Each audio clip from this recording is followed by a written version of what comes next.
Hello friends and welcome to Parks Crafty Creations. I'm your host Brian Parks. If you've just bought your first sewing machine or you're thinking about it, this video is for you.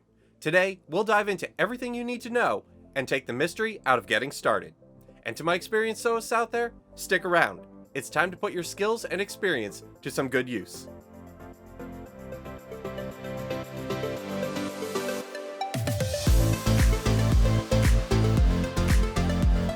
A few weeks ago, a viewer who was brand new into the hobby reached out to me with some questions and requested a video for someone who may have never even touched a sewing machine before.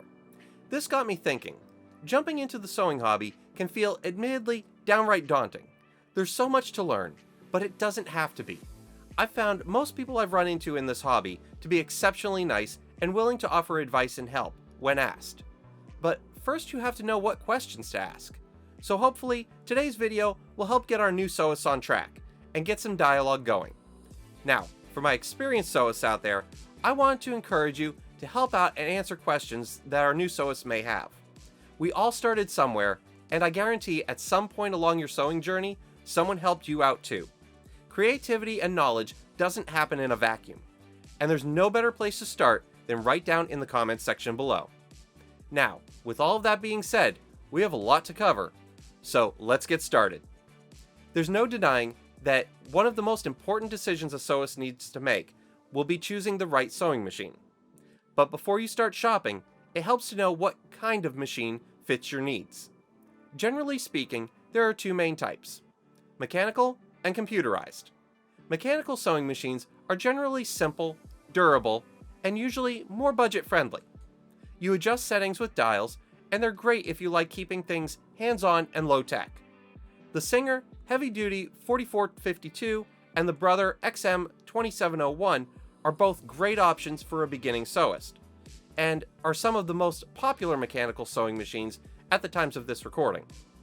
Likewise, the Janome Sewist 725S even offers a one-step buttonhole foot, which is a nice bonus for someone just getting started, and is usually something you typically only see on a computerized machine.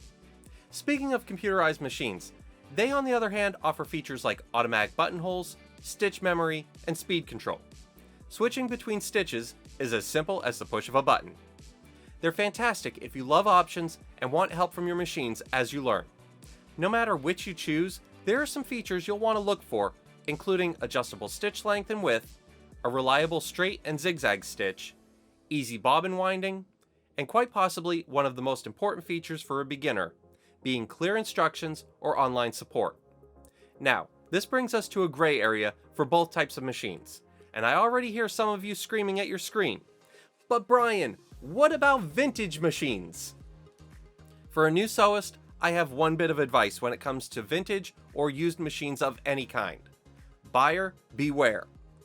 A used or vintage machine may be very tempting. Maybe you found what looks like a great deal at your local thrift shop, or a garage sale, or even in an antique shop. 25 bucks? Grandma only used it once and it sat in its box for the rest of the decade? Unused? Oh boy! Now let me put it another way. Grandma only used the car once and let it sit in the garage after that for the last decade. Did I just raise a bunch of red flags?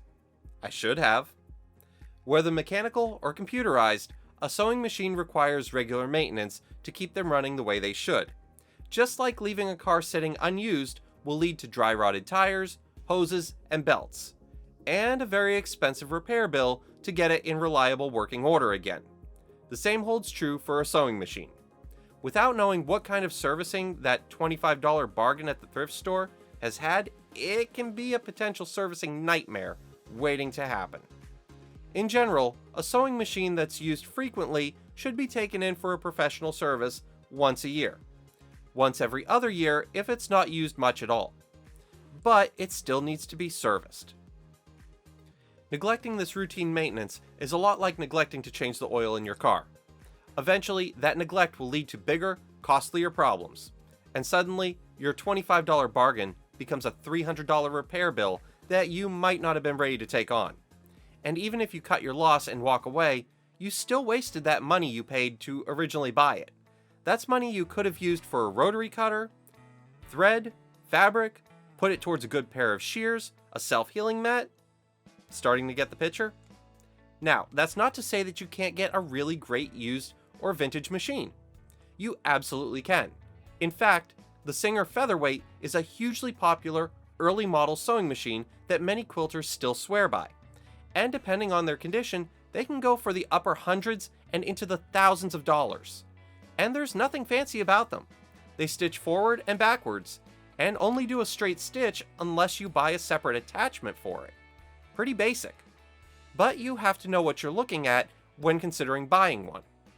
If you are truly set on going the vintage route, here are a few tips that might help save you some headache and heartache in the long run. Look for red flags. Are there missing or damaged parts, like bobbin cases, foot pedals, or cords? These may seem simple to replace in a world where you can find almost anything on Amazon or eBay, but if it's that simple to replace, ask yourself, then why didn't the seller already replace them? Do a little research. That simple little bobbin case might be rare and expensive to replace.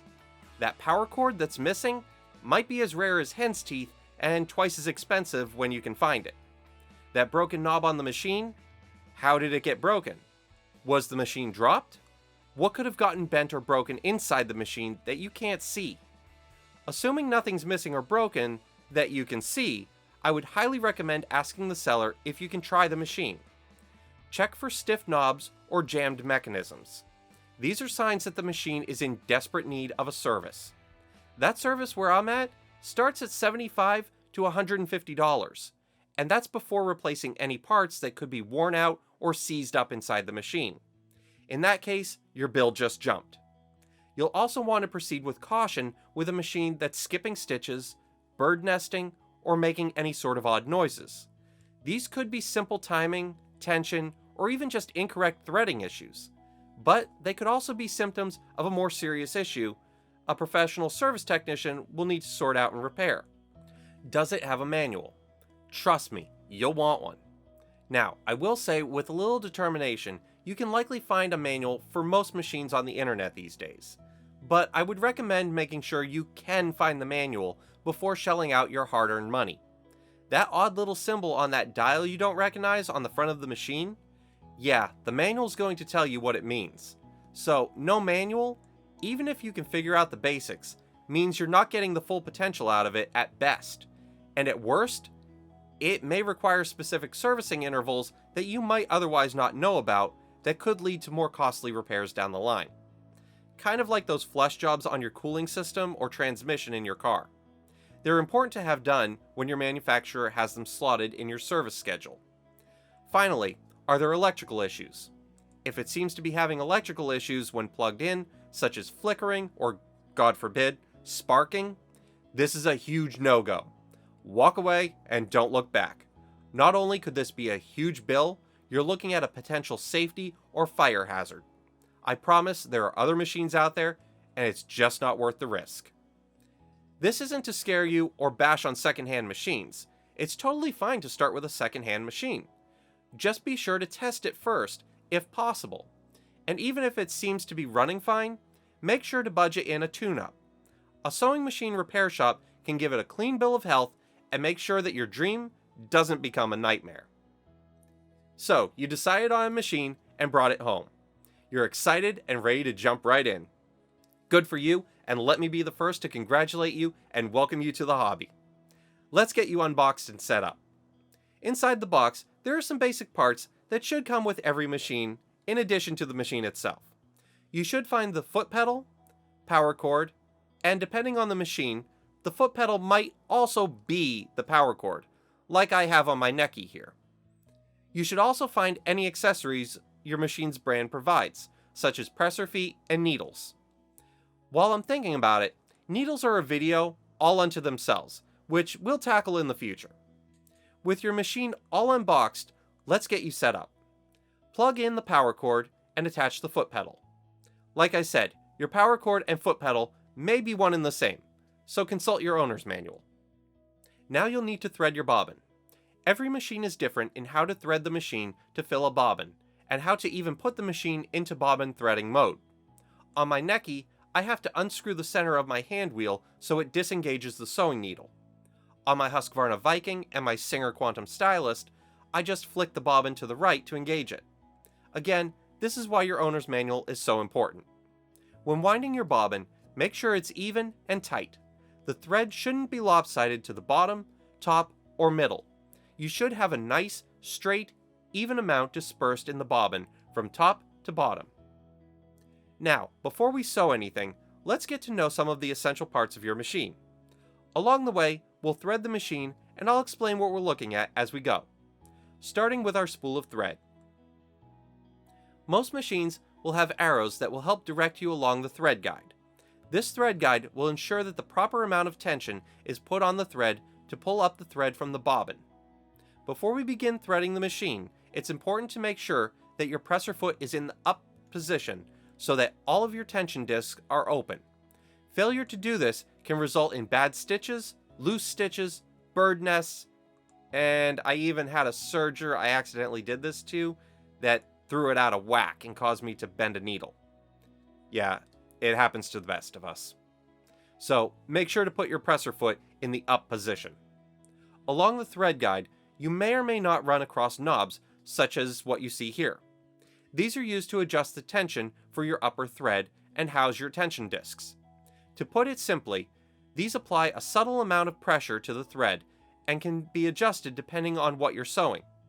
If you're sewing very thin or delicate fabrics, you may need to lower the tension to prevent the fabric from puckering or being pulled too tight.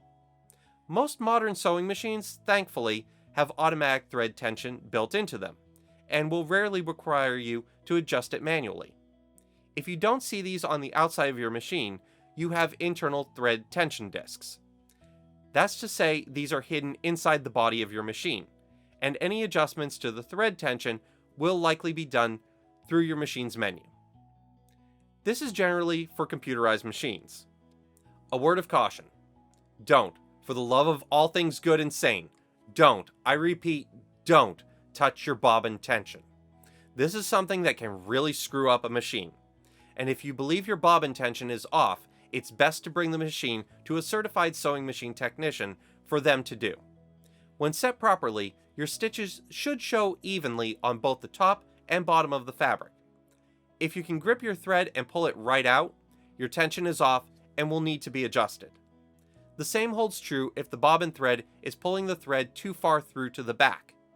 You can test this by putting two different colored threads in your machine and running a stitch. We've made it to the needle. Did you know there's actually a front and a back to most sewing machine needles? Run your finger across the front of the needle and you should feel a tiny groove in the surface. That groove should be facing the infeed side of your thread, as it helps guide the thread through the eye of the needle. This is a common mistake people make and can result in bad stitches and bird nesting on the back of your project. If you experience problems with your stitches and you recently changed your needle, this is a good first place to troubleshoot. Here's a tip. Most of the time, you can resolve issues with bad stitches by cutting your thread and rethreading the machine. Often, problems occur simply because the thread didn't go through one of the tension discs properly, or you may have forgotten to thread the machine in the presser foot up position. Now that our machine is threaded, let's get to know some of our stitches and their uses. Now, there's no way I can possibly go over every stitch, as some machines have the capability to stitch literally hundreds of different stitches, and these vary in use from straight to zigzag, decorative, and so on. But there are some that are fairly universal, such as the straight stitch and zigzag stitch. The straight stitch is what you'll likely be using most of the time for a rigid, secure stitch. The zigzag is great for anything that needs to be able to stretch, or if we're overcasting the edge of a project, heck, even joining two pieces of material together. Depending on your machine, you might also have multiple styles of buttonholes, or even a button setting that puts your feed dogs down so they aren't hitting the button.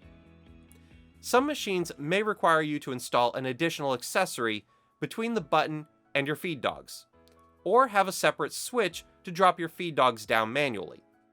Decorative stitches can be a great option when you want to add something a little eye-catching. We'll make good use of these on a future video where I'll be teaching you how to make a custom sewing machine dust cover using scraps and your decorative stitches. So keep an eye out for that project, coming soon. Keep in mind, some of these stitches require the use of specific presser feet, and they should have come with your machine. So consult your owner's manual first and foremost. Most stitches are also adjustable for width and length. This can either be achieved through your computer's menu screen or by adjusting dials or knobs on the machine, as I show here. Again, and I can't stress this enough, this is why your owner's manual is so important. And if you didn't get one with your machine, you should be able to get one through the manufacturer's website. Take some time and play with the different stitches on some scrap pieces of fabric. Some stitches require some practice to get really good with them, so take some time and have some fun with them. So your machine is set up, threaded, and you've familiarized yourself with your machine's stitches, and you're ready to tackle your first project. That's great, and we've got a couple simple sewing projects that are perfect for beginning sewists to get started with. I'll put a link to them in the description below. I'd also like to recommend the books I Can Quilt and I Can Sew by Annie's. They contain some great skill builder projects that are fun and easy. They're written for ages 9 to 12, which makes the instructions super easy to follow, and it's actually how I started out learning the basics. There's one more essential skill set you'll need to learn, and that's how to perform basic maintenance on your machine. For this, I've dedicated a full video that walks you through step by step on how to do basic disassembly, cleaning, and reassembly for your machine. And again, I'll add a link down below. Before we wrap up for today, I'd like to leave you with a couple of tips to keep your machine running like new for decades to come. When your machine is not in use, be sure to cover it over with a dedicated dust cover to help keep it clean when not in use. Whenever you remove thread from your machine, snip the fabric at the spool and then pull out in the direction the thread normally flows out of the machine. This prevents you from pulling any lint back into the machine. Remember, you want lint to come out of your machine, not get sucked back in. If you move your machine, always put a piece of fabric under the presser foot and put the presser foot in the down position so it doesn't jostle around. Failure to do so can throw your machine out of whack and require you to have to pay a visit to the repair shop to correct the issue. Make sure to change your sewing machine needles regularly. The rule of thumb is whenever you're starting a new project, and by new project, I mean just finished an entire quilt. No need to go overboard. I hope you found this tutorial helpful, and if you did, be sure to give us a like down below. If you're new to our channel, be sure to subscribe and ring that notification bell icon so you'll always be notified whenever a new video drops. And hey, while you're at it, if you love what we do here, be sure to share us with your friends. Thanks for joining me. I'm Brian Parks for Parks Crafty Creations. We'll see you next time.